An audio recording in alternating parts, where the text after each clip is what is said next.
What you don't want is 3 months of amazing growth that you can't replicate. What you want is a consistent path that you can show is I can sell this to you, I can leave, and the infrastructure exists. If your entire business is predicated on getting lucky and taking lottery picks, you might be wildly successful, but if you can't sustain that success, it's completely meaningless to anybody other than you. And your exit strategy is basically you give up after you end up working too hard and investing more and more resources chasing the next win.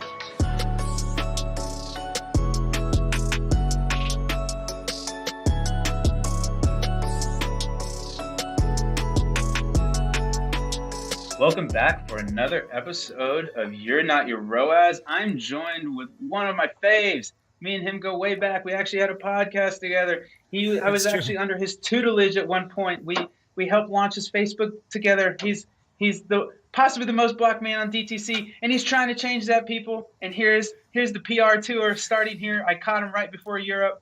Chuck T, how are you, my man? I'm doing fantastic, man, and I do appreciate that. And it's for those that don't know, you and I met on the Facebook groups of gurus and nonsense folk many years ago, and you inspired me after I got kicked out of everywhere and had to do my own thing to actually do my own thing. And then literally all of this is your fault, Rabah. So I just want to make sure that everybody understands that, and I'm very appreciative of it. And man, I mean, this is 4 or 5 years later. Look at where we're at, man. It's a beautiful, beautiful thing. Cool, and I wanted to save this for you at this moment. And I was going to say something. It's like, my friends, you have a beautiful thirst there. I hope somebody doesn't murder it. I'm not in my office, and I'm liquid death one down. We'll call it Charlie 1, Rabah 0 right now. Oh, man, you're taking the lead going into the rapid fire. Oh, wow. I should have known you optimizer. Well, let's get into it first. So let's do it, I am man. actually in Columbus right now, not in my Austin hub, snowed in here. Where does this podcast find you, Charlie? I'm on my back porch in Los Angeles, California. So, I'm seeing the sunlight. It's a little chilly, so I started a fire in the fireplace, and it's a beautiful day. Hey, I'm above ground in the promised land. I can't hate that. I love it. How long have you been in Cali your whole life, or you were in Florida for a bit too, right? Yeah, I grew up military brat. Graduated high school magna cum laude with a 2.73 because I was the only senior in my graduating class because I got expelled 4 times. And went to school in Florida to be a recording engineer. And I was a touring musician, ran a recording studio, and got into radio. But then this like awful sex tape with Hulk Hogan ended my radio career. And so I moved out to California, got a job doing $10 an hour, data entry at an illegitimate ad agency, running fake views for Disney stars on their brand new videos. And within about 2 years, I was a supervisor at Omnicom, spending $1 million a day or so, a couple of years before the Pixel. And, here where I'm at now, a couple $100 million in and over $1 billion in revenue driven, just trying to help people see the light, man. Just trying to help save some children and make dreams possible. Yeah, I love it. The unicorn babies. That's incredible. So how did you get into marketing? So you went in from this data entry position, and then you got into this Disney pump factory, or like how did you get into that? So while I was touring as a punk musician, I was able to figure out how to come home with money. And so I was very entrepreneurial from a very young age. I was actually, before that, even in Little League, I was the #1 salesperson for candy bars every single year. So I got a free Huffy bike on an annual basis, right? I got the $150 Toys R Us gift certificate. And I crushed everybody all the time. I was like 8, and I was just destroying people door to door. Nobody could compete with me back then. And I mean, hey, the same's true now. So when I was touring, I figured out basically how to come home with money. And when I was working in the radio, nobody else wanted to do it. So I got into a bit of selling advertising and stuff. And ultimately what happened is I started to figure out how to run festivals for money. I used to throw my own festivals. And ultimately what occurred is people started to ask me to help them back in the day of like MySpace bulletin boards and ICQ and AIM and shit like that. How do we get money, right? How do we make stuff work? And long story short, I was able to put myself through grad school, and I got an MBA, Harvard Business Review from a professional college that was aligning themselves with military bases. It was basically a decades-old relationship between Harvard and the United States military. Basically, had satellite locations all around the country. So if you were middle management as an officer and you needed a graduate degree, there was an opportunity. My parents both are military. My dad happened to be a professor of theoretical mathematics at that university, so I got kind of legacied in. And through night school, I got my MBA in marketing and business management that built on my bachelor's degree in music business management and my associate's degree in recording arts. So basically, I stayed in college because student loans were nice and I couldn't keep a job. And that put me out into a space. And when I landed in LA, I was working $10 an hour. I was 5 to 6 years older than everybody, but I had an MBA working a data entry job. And I basically automated my entire workflow. There was 10 of us in the office. I was doing the work of 20, and I watched all of the Wire at my desk in about 2.5 months, which tells you about how much work I was putting in. And incredible show, by the way. Absolutely excellent. Top tier. And Top tier. you know that agency went under. I stole some of their clients. The biggest client fired me because they put some money into Facebook ads. They were like, "Hey man, no harm, no foul." But I put $100 in Facebook ads and did better than I'm paying you $2,000 a month for on organic growth hacking. And so I licked my wounds, ate like shit, and the next day I put my credit card into Facebook, started promoting my band, and within a year or so, I was 7-figure daily spends. That's crazy. What, Dirty Cakes still, or is it rebranded? What Dirty Cakes back in the day, yeah. Yeah, see, I know, I know. Cakes. Yeah, I did the research. There you go. We stalked you. That's cool, man. I actually had a similar experience. Yeah? Well, with the having the credentials in a really, not demeaning, but, I had just graduated with my economics degree, and I didn't really know what I wanted to do, and so I just moved back to Indy, and I went back to the job I had before college, which was selling women's shoes at Nordstrom's, like the fancy women's shoes. And man, you'll never see like entitlement until you talk to some rich women that oh man, it was brutal. And then you'd have these really unique discussions of like, oh cool, what do you want to do with your life? Like, oh, what did you just do? Oh, I just graduated. Oh, that's cool. From what? Economics. And then you just get these weird looks of like, why are you selling women's shoes? And so it was very, very similar in that vein of like you having an MBA and doing data entry. Like that's definitely a gut check. I love that, man. Is Dirty Cake still around? You still jamming? Yeah, absolutely, man. I mean, COVID put a kibosh on some live shows, but rehearsals happen on a regular basis. Music videos are out, records ready to release, and we can support it. And you're the Axeman, right? Yeah, at least once a week I'm in a loud room with giant fucking speakers playing guitar and a lot of fuzz. And what I lack in talent, I make up for in distortion and gumption. And we have a lot of fun. I love that. How'd you get into playing the guitar? Is music in the family or? Yeah. My dad had a guitar in the house, and he played in a church band and some bands in college. And I stole his 12-string when I was 8. And then I built a guitar in wood shop in 9th grade, and I had the bug. It was just like, I mean, literally, like I've got music, like it's what I do. I mean, it's just in the blood forever. And I grew up with listening to surf and to folk and to like oldies where songwriting was really good and it was following some really simple basics and things. And I just absolutely fell in love with the art, man. And if I could do one thing all day long, it's get attention, get loud, make money. And I mean, I feel like that's not a shock to anybody. Oh, definitely not me. I love that, man.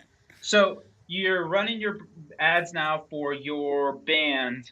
What did you find? Was there any challenges there, or was there some big learnings where you're like, oh man, I can really like, there's something here? Yeah, well, it was really interesting. And what that did is it opened the door to some other opportunities. For instance, a buddy of mine who's now a mentor was running an ad agency, and there was a show called The Pitch. They used to air alongside Mad Men. And it was a reality show where two ad agencies compete to be the AOR, the agency of record, for a big client. And long story short, I'm on the very last episode. Basically, when they put me on the air, they canceled the show. And it was 1-800-Flowers wanting to do social gifting. And the idea was that you had to spend $100,000, but you couldn't do print, radio, or search, or email. You had to spend all of it on Facebook to generate revenue, which at the time was a ludicrous idea. Long story short, we won. And by head and shoulders crushed everybody else. And I really got to understand the opportunity at that time of promoting my band and then also running, e-commerce and getting attention and really understanding a core value that I still hold to this day, that paid media is organic, that you are amplifying, right? If your business model has to work, your foundation has to be successful. And the reason that you run ads is because you found something that works and you want to pour gas on that fire. And so that was at the very core of how I got to this. And I think that sadly, a vast majority of individuals don't come from that foundation because they got into Facebook when it was so easy. You could do everything wrong and still make money. And I see a lot of the students that I have in the Facebook Ads MBA program, and a lot of people that I talk to on Twitter, YouTube, Pinterest, TikTok, Instagram, everywhere I'm at, the Facebook group that's, 12,000, 13,000 students.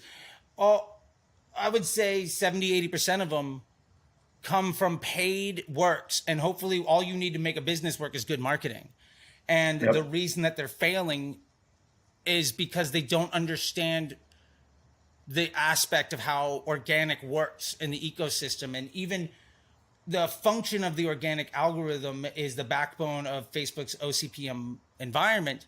And I was in arguments with people on Twitter even this week where they're absolutely right about like machine learning and about the learning phase and like, why am I going to spend money? One of the big questions we got from somebody, it was that like, why am I going to spend, money on, if I have a bakery, why am I going to target somebody that doesn't all this stuff?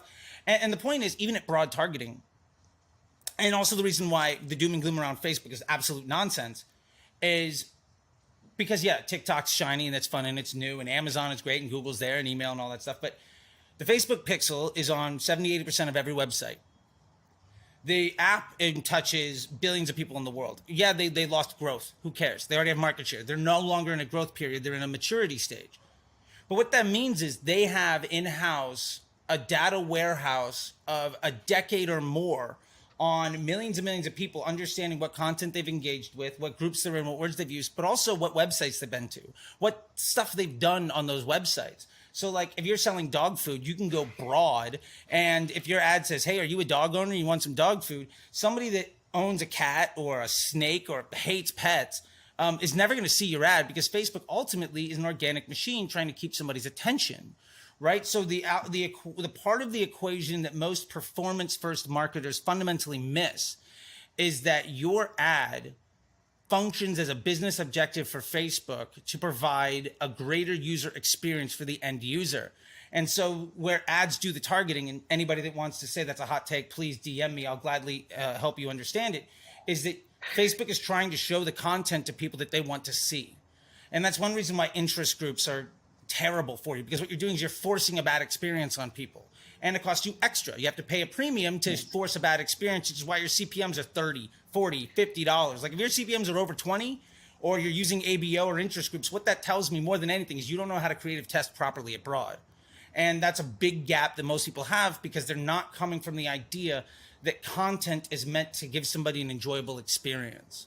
And if you don't give a damn about the customer and you don't appreciate the value of your relationship with your business partner, you are going to struggle at business or any relationship. If my wife came to me and said, this is what she wants me to look like and this is the way she wants me to behave and these are the things she needs from me, and my response was to give her the middle finger and try to make money, it's not going to last. And there's absolutely no reason that Facebook is any different, or Instagram or YouTube or Pinterest or TikTok or any OCPM platform. And Pinterest is a gray area between CRM and search and optimize CPM, but ultimately Facebook did that better than everybody else. Their market share is indomitable. And if TikTok crushes for the next 3 to 5 years, they would need one to get adoption from 75 to 80% of everybody in America. Plus, there's tons of countries that ban it outright.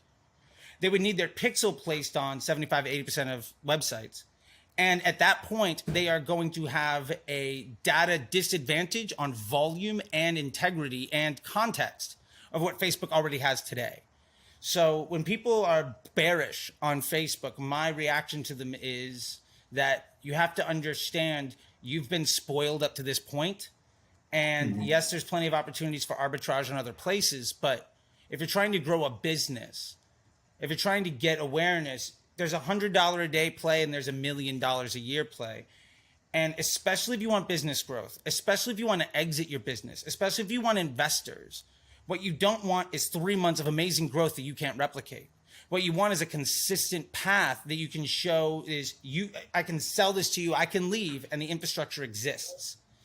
If your entire business is predicated on getting lucky and taking lottery picks, you might be wildly successful, but if you can't sustain that success, it's completely meaningless to anybody other than you.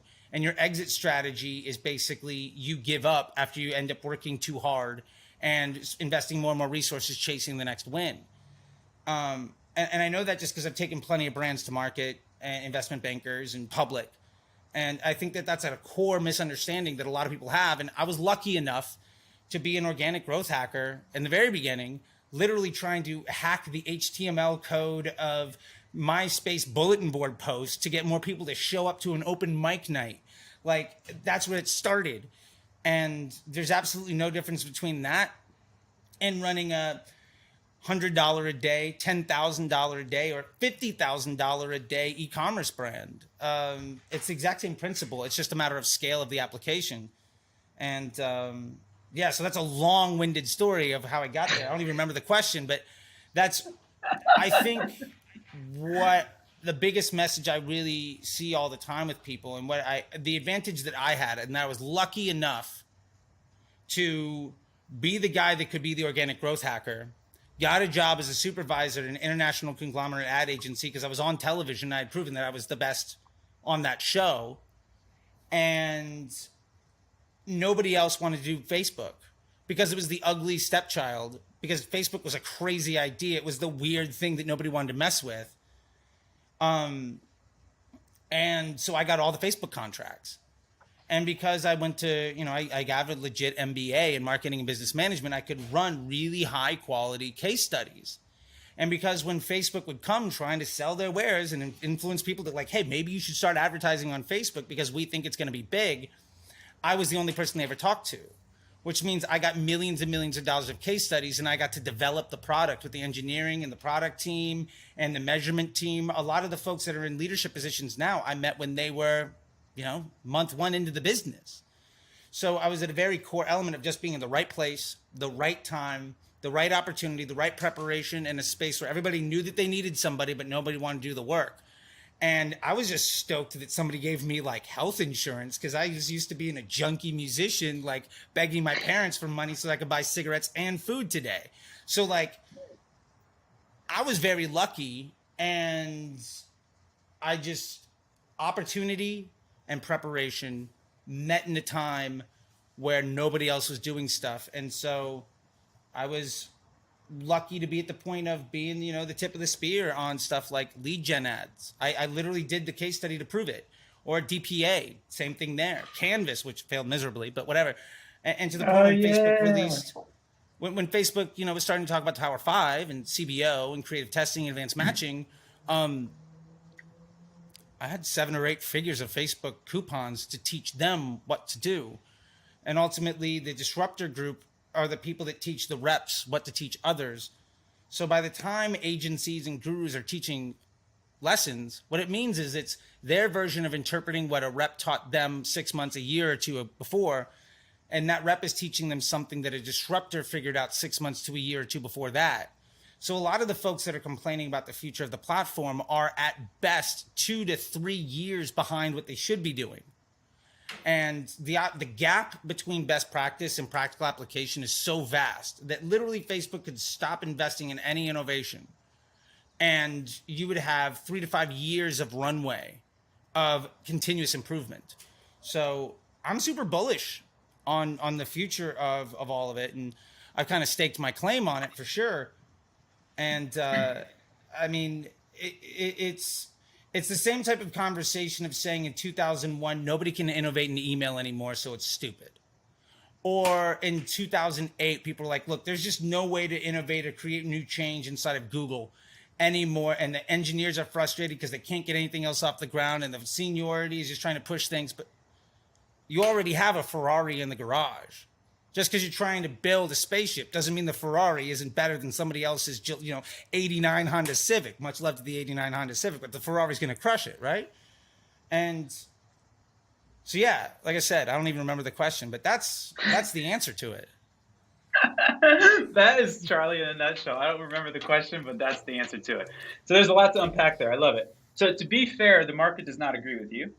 Facebook took an absolute haircut, like a really, I think, plus 20 some. So you're buying the dip? BTD? I have FANG. I have FNG, triple index. Okay. Yeah. Okay. So I don't care. You're in there. So a couple counterpoints there. So one, to kind of keep people up to speed, when Charlie's talking about OCPM, he means optimized CPM. So I'm actually not familiar with the other auctions, but Facebook uses something called a Clark Vickery Groves auction. And ultimately, it's just a fancy way of saying that you actually care about the community, or you can have some other outlier, this outlier being the community. The community is basically analogous to the news feed. And so just because you have a bunch of money doesn't mean you can ruin this news feed. And so that's why you have those bear bids, right? Where you have your bid, your estimated action rate, and then your internal and external ratings. And that's actually how you're getting into things, or that's how you're winning impressions in the auction. It's not just based on a proper, how much money do you have? So that's why when people say, oh, Facebook can just turn up ad rates, or they can't. The only way Facebook can make more money is offer more inventory, or people bid more aggressively in the auctions. Facebook does not have some lever that says, hey, let's turn CPMs up. Like, that's just not the fundamentals of it. Again, if you want to get nerdy and go look at the economics, it's actually really interesting. There's actually academic research that wasn't used for anything, and then Zuckerberg found it, or his team found it, and then implemented it. Anyways, I'm in the weeds now, but just kind of keep people up there, because some people might not know what optimized CPM means, where ultimately, and this is totally different, right, than if you're buying a TV ad or something like that, where you're basically getting a rate sheet, and we're going to say, we're going to give you X amount standard across X. There's no competition. There's no dynamicism. You're going to pay X amount of impressions. Your CPM is here, and you're going to get this many impressions, and then you're going to pay at that rate. And so that just kind of tidying that up. Yeah, absolutely. And email, television, programmatic, display, native, those are all what we call inventory-based systems. And Pinterest and Google and Bing are all demand-based systems. Yep. And what Facebook brings to the table, what the optimized CPM environment brings to the table, is a qualitative metric on the cost of that inventory and the delivery of those impressions. So if you provide a good service to Facebook's bottom line, you're going to get preferential treatment in cost and delivery, which ultimately spikes your overall impression rate, which is why CTR is completely irrelevant. And I want a low one because that means I reach way more people. And why CPC is irrelevant, because it's a metric of an output of 4 other things that's not actionable.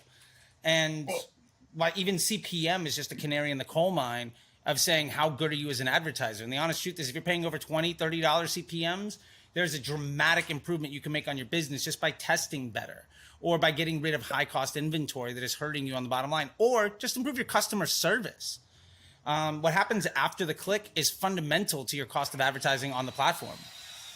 I totally agree with you there. And I would say that, so I'm not a huge CPM maxi. I'm more of in the middle, where I think CPMs are useful, but they're kind of second, third, fourth order fire alarms for me. Like, I'm not looking at these things at the first thing that's going wrong. But to your point, you can see some things. However, if I asked you, Charlie, the media buyer, would you rather have high CPMs and a bunch of conversions, or would you rather have low CPMs and no conversions? So this is where I get caught up when people use CPMs as like a first order indicator. It's like, who cares? If you're in the best party with the millionaires, yeah, I don't mind paying double the CPM. These people are buying, and every time they're buying 2x the AOV than these scrubs and these cheap CPMs are. And so, again, I think CPMs are important, but they're second, third, fourth order kind of they're not in the hierarchy. Like you need to understand, like if you're in the cool kids club, stay in there. Yeah, pay to be in there. Yeah. That's the whole point. Like you want to be around the rich people and if it costs you more, that's fine. Because guess what? Do you want to be in a room with a bunch of poor people? And I don't mean to sound condescending. I'm probably using a bad analogy. But at a high get my AOV point. product, you're making the point. Yeah, and to that point, I think I will tell people, and I'll die on this hill. The only two metrics that matter, honestly, there's only one metric that matters, but I'll give a qualification for second best, is spend. After spend, it is volume of conversions. But let me make three really clear statements. Number one, reporting is never going to be accurate. Number two, attribution is a complete nonsense lie built by digital marketing platforms to convince ad agencies to spend more money that they then taught marketers, and that was a generation ago, and people just still haven't been able to see through it. And number three, incremental lift is the only thing that matters. If you can't answer this question, if I spend more money here, does that generate a higher profit? And which investment is of the highest quality for me, that is most sustainable and the highest value asset for my business objective? If you can't answer that question, then you're dead in the water. And that is what the ecosystem ROAS doc that I built back in 2018 answers in a simple Excel spreadsheet, because I had a boss that was spending $100 million on television. Her attribution model was 5 minutes after the infomercial aired. Like, there's no pixel, but she was able to run $1 billion business doing that. And she left that and came to what we were doing. And I had to go in there 1 million times trying to prove the value of all of this stuff. And when I couldn't answer those questions, I realized I was trying to give a nickel answer in $1 million question. And so many people at the CPM, CTR, CPC, ROAS, all of these things, you are still so focused in the box that you can't see the forest for the trees. And the sooner you start looking at incremental lift across your entire ecosystem, the sooner you stop giving a damn about everything that people are worried about. Because you ultimately say, how do I make myself the best business partner to my vendor? And how do I maximize the opportunity? And if I'm maximizing the opportunity, I'm getting better every week, every month. Does that ultimately benefit my business? If the answer is yes, great. If the answer is no, awesome. We got an action plan. And really it comes down to, maybe you have 3 yeses. Well, which one causes the most lift if you have a limited budget? Or if you have an unlimited budget, what's the correlation between them? And if you can't answer those questions, if you're not looking at your media buying in that way, then you're going to be really struggling. And the answer to all of those questions, none of those answers are ABO or creative type or bidding model. Those have nothing to do with it. Those are distractions of really shiny objects that ultimately prevent you from solving the $10 million problem because you're trying to figure out the $1,000 issue in front of your face. And if you go down the road of trying to solve for all those problems, yes, you're going to get somewhere. You can work harder and by force of will make things happen. Maybe you can get from 1 million to 5. Maybe you can get to 10. But you're never going to get to 100 because you can't work 10 times, 20 times harder.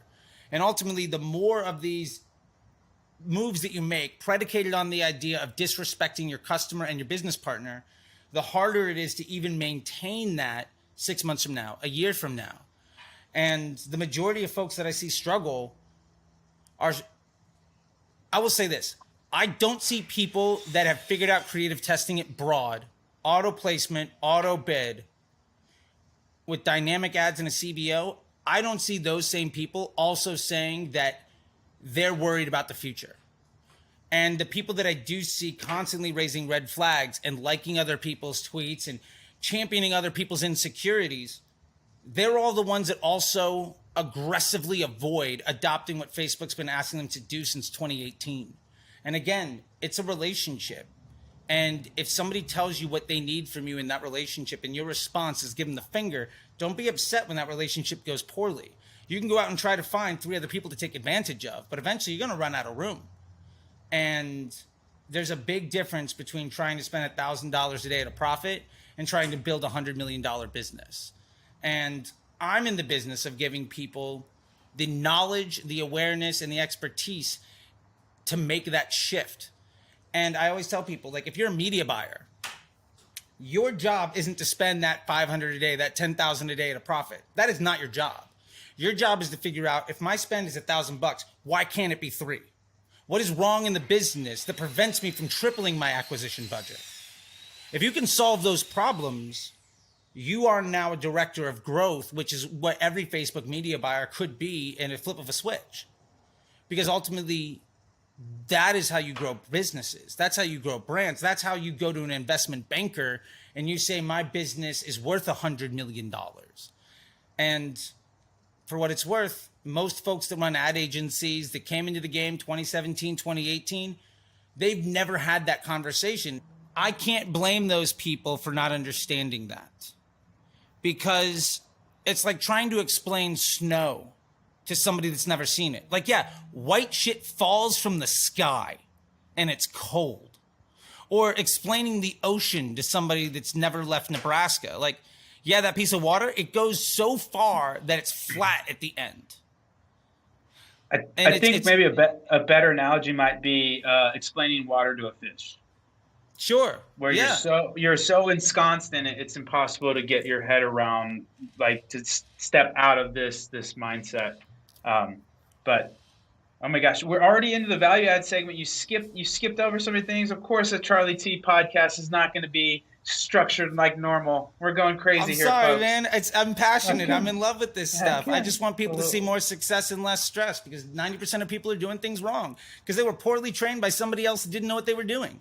So I'm here to help.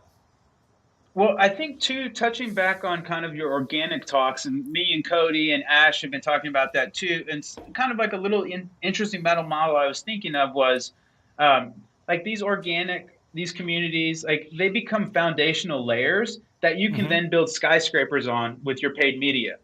But Absolutely. What happened, in my opinion, to your point, there was just such a big bull market. People were building skyscrapers on sand.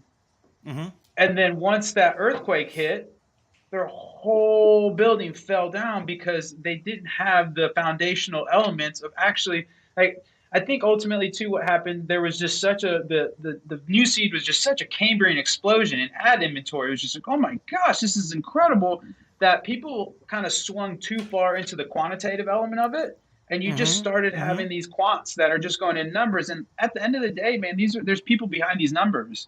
And like, are you making a connection? Are you generating value for them? Are you giving them a story that they can tell their wife or their husband or whoever, their significant other, their friends, why they're so smart because they bought your product? Like, it kind of sounds silly, but there's just a bit of going back to the fundamentals of, like, you know, would you want your product? Would you use your product? Would you tell your mom or your sister? Would you recommend it to your best friend? Like, and if the answer is there or no, you know, maybe that is probably a good place to start versus ABO or CBO. and again, this is just my points of view, but like, understand those fundamentals, and then those fundamentals can scale. And then to your point, like, this is actually a John Coyle quote, but it's kind of same, but different as you, where it's like, paid media is fuel. It's not the fire. And so like, until you have that fire, unless you're just going to pour gasoline on a match, it doesn't matter. I know, right? It's perfect. It just ties in perfectly. But anyways, I think that's really, a lot of the challenges is that there were things that worked, but it's not that they worked because the strategies were sound or the tactics were robust. It was because you're in a massive bull market.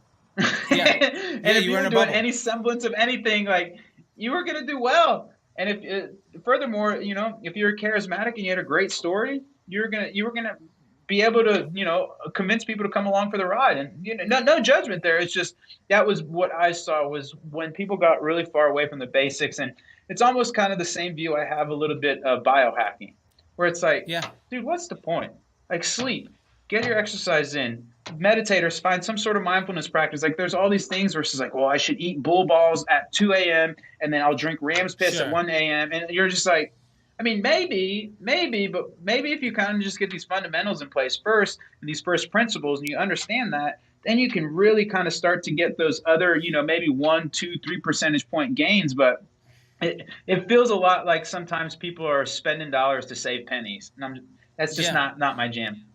No, I love it. And I'll back that up with something. There's an old Yiddish saying that is, where it begins, so it ends.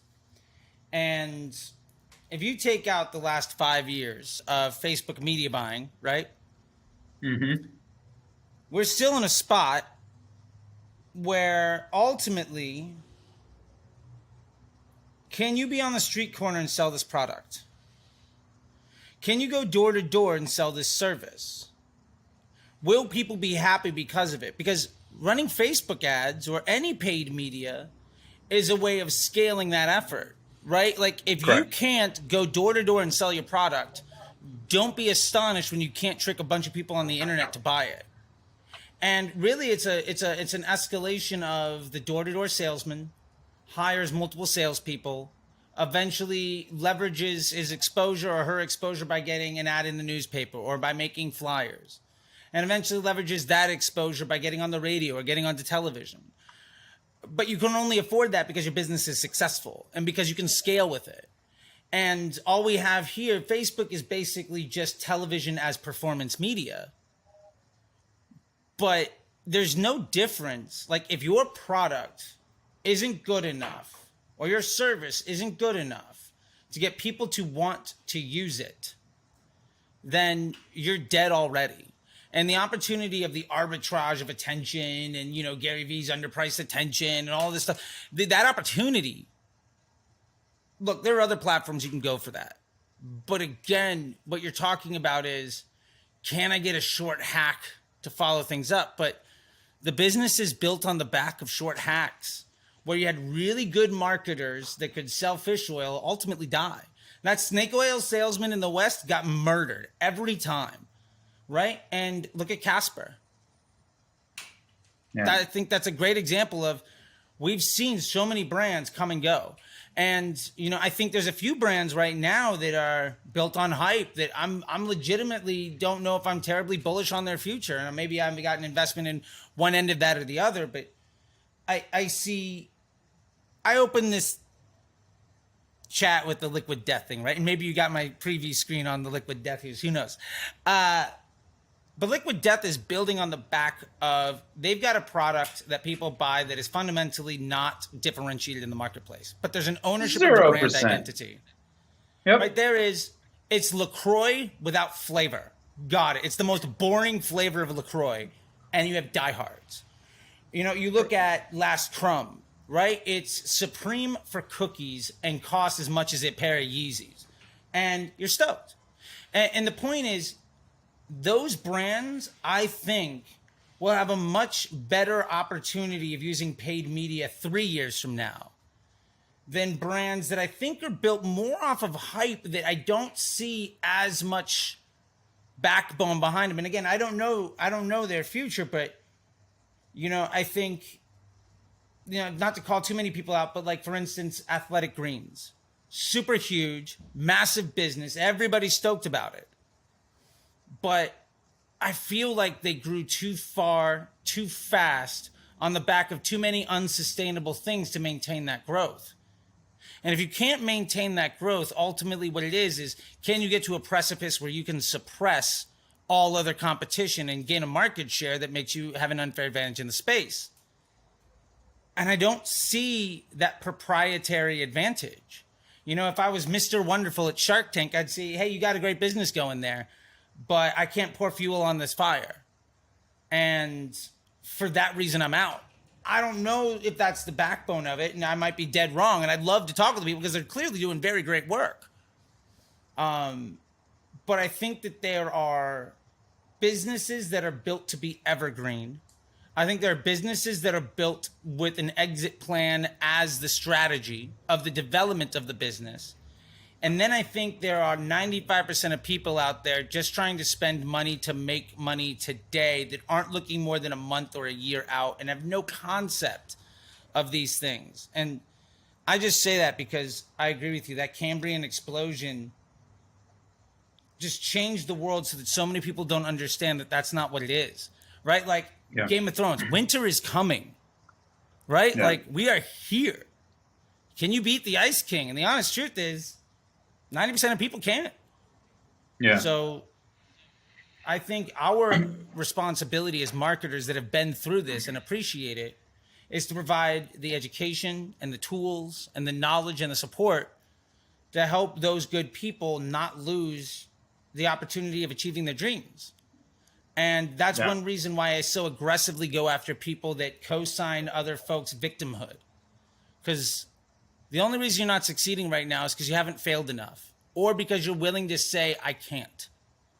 And if those are your mentalities, you should go get a day job right now, because you are going to fail at entrepreneurism. It's just not for you.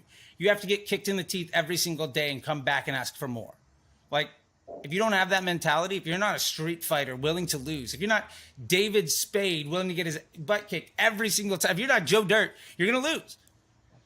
And I think that's what separates the folks like Ash and Cody and you and I from a lot of the other folks that are agency driven, that don't understand the back end unit economics of business development. And so I love what you had to say. And I know that was a very long little support of your opinion, but hey, look, if I don't talk on soliloquy, I have a hard time even opening my mouth.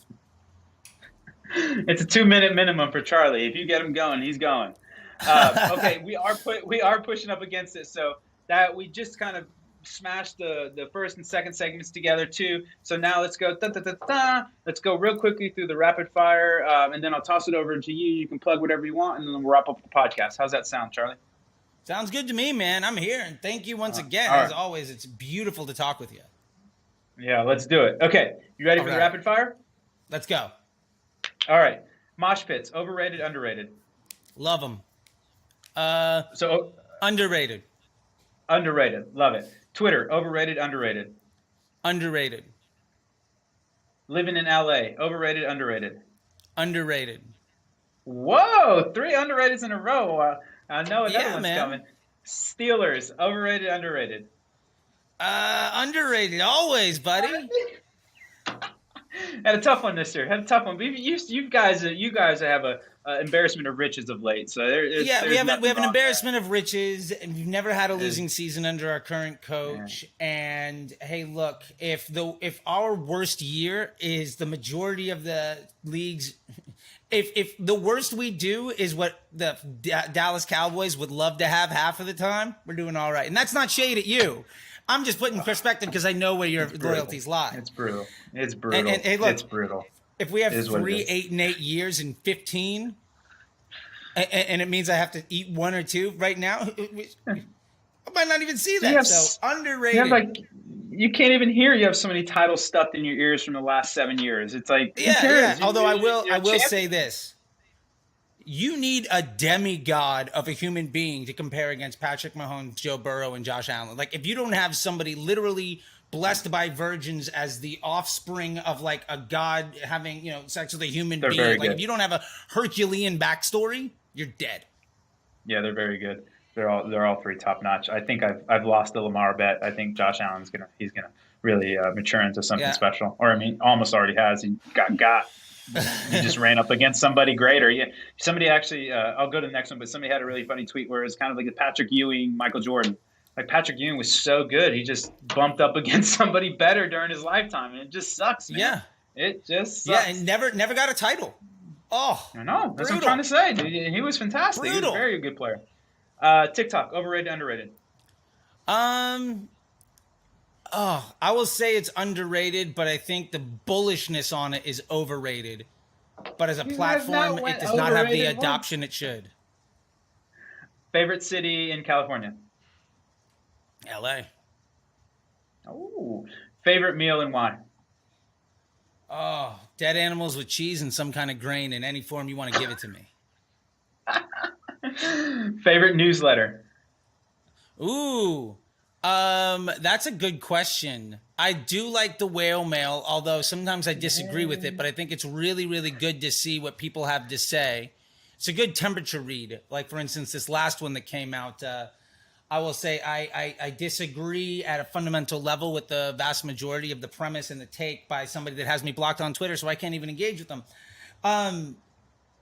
But I do like it. I would say that is one of my favorites. What you guys have going and what Alex has going, because it is not discipline specific, and I think that helps people see the forest for the trees. Yeah, I like that. Favorite place travel to and why?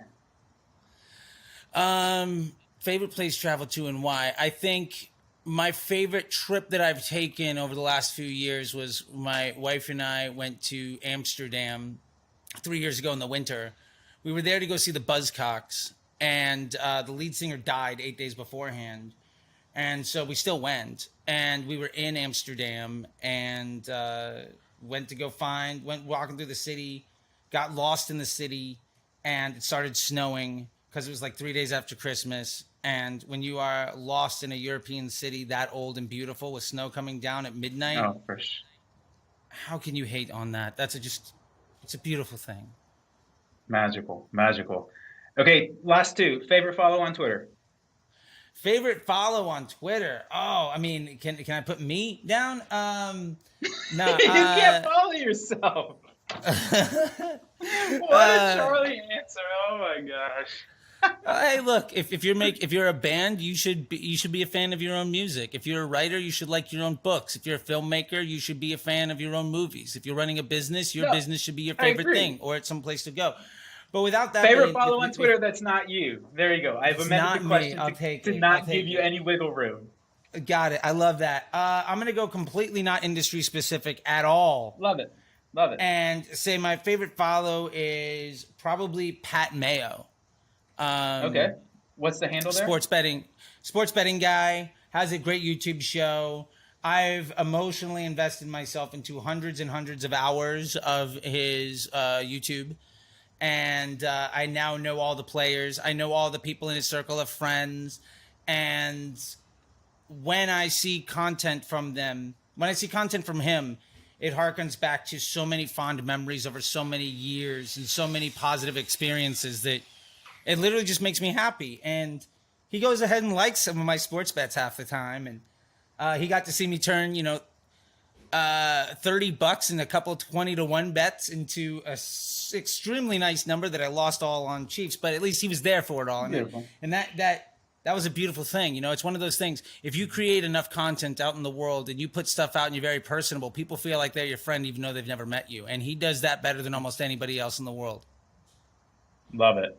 Okay, last question. If you could have dinner with three people, dead or alive, it's a 4-person table, you're there with 3 other people, they can be fictional, non-fictional, who would they be? Oh, man. 3 people, dead or alive. That's a good question. So let me answer it quick. One of the people I'd love to have at that table, let's see. I would love to be at a table. I think I would love to be at the table with Mark Cuban. I think he's really smart, and I think we see eye to eye on a lot of stuff. IU alum. I tend to agree with him on a lot of things.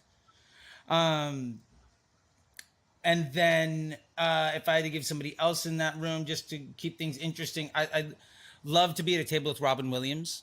I think, I don't know if he turns it on or off ever, but I think he's truly brilliant, or was. And I would absolutely love to be in the presence of somebody like that for even 5 minutes. And also, I think something that would be really interesting for me to get into, kind of going way more old school, would be I'd love to sit at the table with some of these world conquerors, like the Genghis Khans and the Alexander the Greats of the world.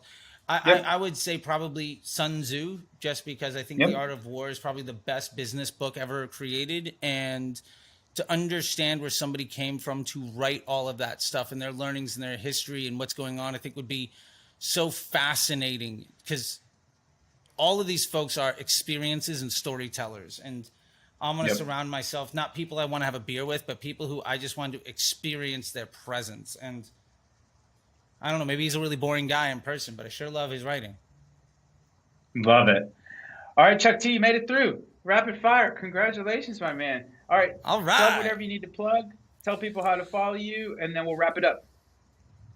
Absolutely. So first off, thank you very much for this opportunity. I'm back. But yeah, so to plug stuff, 1, follow me on all the socials. 2, Facebook Ads MBA program is my core offering right now. And basically I teach people through the art of learning Facebook how to be business development folks, how to project manage their way to things, basically how to scale businesses, make exit strategies, and be a CMO or CEO. By covering disciplines from testing to measurement to planning to organizational structures, documentation, project management, accountability, and transparency. And I legitimately don't think I have not seen a competitive offer in the marketplace. So I highly recommend people check that out. And you can go to apply.facebookdisruptor.com to see my latest masterclass on half the things you'll learn in there. Plus, you get a couple of freebies. So go for that. And ultimately, if you are willing to be uncomfortable and have your assumptions challenged by empirical data with somebody willing to have a conversation with you, I would say go ahead and follow me. I would love to have those conversations. And that is what I really try to surround myself with. I want to be uncomfortable. I want to grow. And I find that my number one objective is I have reached a place where it is more fruitful for me to spend my time sharing my knowledge and helping people succeed than to try to succeed myself. Because I'll be honest, I've made it. I'm good. And I get to put my head on the pillow every night feeling good about myself, doing esteemable acts so that I can be full of self-esteem, because my days are spent helping people achieve their dreams. And every day I get to see people be successful. And every day I get to see the light bulb go. And every day when the world is full of folks that say that you've lost hope or there's nothing there, I can be a light in that. And that makes me feel so good. And that's a fundamentally different place than I was 10 years ago. And I'll finish with that. 10 years ago, Beautiful. I was a junkie on the edge of death, struggling to make money and pay my rent. Today, I get to make people's dreams come true. And the only difference between me and anybody else is I had the experience and the time willing to do it, and anybody else can start their life over right now. There's nothing stopping you from doing it. Just be willing to say yes and figure it out. And that's the best advice I could give anybody. So, Raba, I appreciate it, man. I don't have a signature sign-off, so I'll let you take it. But thank you very much, man. I really appreciate it.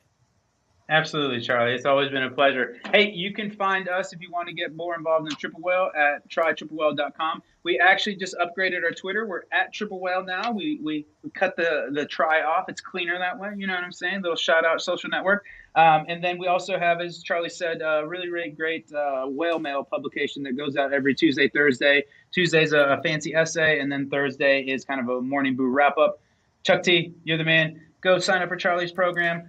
We'll see everybody else on the flip. Thanks so much for the time, Charlie. Enjoy Europe. Have a safe trip, and then we'll see you when you get back. All right. We'll talk to you soon, everybody. That's 19 in the books. Thanks again, Bubba. Bye. Bye.